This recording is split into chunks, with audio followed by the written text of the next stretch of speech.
Okay, guys, this is starting to become a full-time freaking job now lately. Um, yeah, if you don't think they're coming after our guns, wait till you take a load of this video, by Guns and Gadgets. It just freaking ain't gonna stop. Um, I'm sorry, this is not gonna be the most professional video I've ever done, so let's get started. Second Amendment news. This is disturbing. I want to tell you straight up. Been doing a lot of research today, and what I just finished reading for the last, hour or so is concerning, and it has to do with the red flag laws, not only here, in each state, but also what's coming. Let me start by saying this. There are about 11 states right now that officially have a red flag law or an extreme risk protection law, whatever they call it, it's the same thing. And those laws are a blatant violation of somebody's Second Amendment rights, their due process rights, the ability to confront your accuser, all kinds of constitutional issues with these laws. Florida put one in mid-March and already have stolen the firearms of 450 people in that state who have not been charged with a crime. They just knock on the door, we're here to take your stuff because somebody said something, and we're not going to tell you what they said or who said it. You're just going to lose all your stuff, and good luck fighting for it back. Maryland, there was a video done by myself, should be floating above my head, where a family argument happened, and a lady called on her brother, said that he had guns, and she thought he was a danger. Cops came at 5 a.m.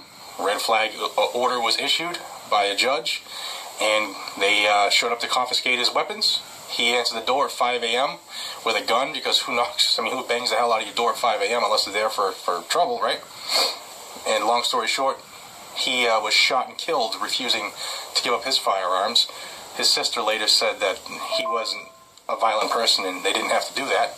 In Oregon already, almost 50 people have had their firearms illegally taken from them because of red flag laws. It's just, the stories just keep going and going and going, and none of them are good. And the scary part is that the Democrats in January, just 6 weeks from now, take control of the House of Representatives. And a lot of people aren't really processing that on what is coming down the pipe. I just found out that there is a federal red flag bill in the works right now, federal one. So this is going to affect everybody. Everybody. This is coming. And it's going to be really, really dangerous, and I'm going to tell you why. And I hate to say it right now. What's today's date? The 18th of November, 2018. I think it's going to pass. And here's why. Democrats take control, okay? In January. They will have, by my account, 232 seats in the House. Ish. There's a couple that are still under contention, and those numbers are coming in as I'm filming this right now. But you only need a simple majority in the House to pass a bill, which is 218. They got that. They have 232 already. They got it. It's passed in the House if it's presented, as long as everybody votes down the party lines. It's done deal.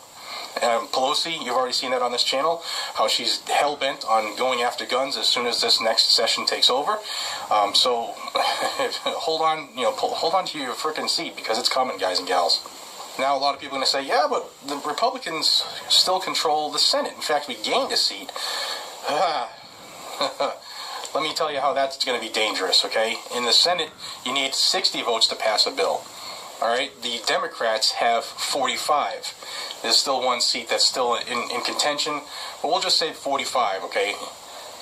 You mean to tell me that they can't convince 15 of these wishy-washy Republicans that are in the House to vote for a national red flag bill? Do you really think that's not a possibility? I think it's almost guaranteed, and here's why. Andrew Bremberg, who's the director of White House Domestic Policy Council, he said in March, he went on record, and I'm going to read this quote because I don't want to screw it up, because that's how dangerous this is. He said The administration is also urging all states to pass risk protection orders, as Florida recently did. Again, this is March, right after Florida passed theirs, allowing law enforcement officers to remove firearms from individuals who are considered a threat to themselves or others, and to prevent them from purchasing new guns. That's the White House telling each state, we want you to do this.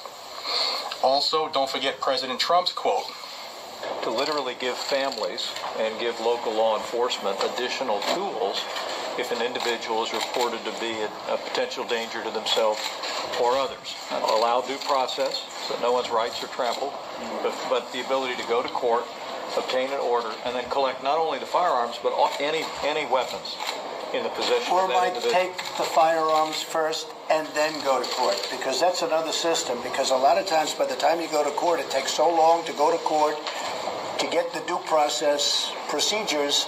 I like taking the guns early, like in this crazy man's case that just took place in Florida.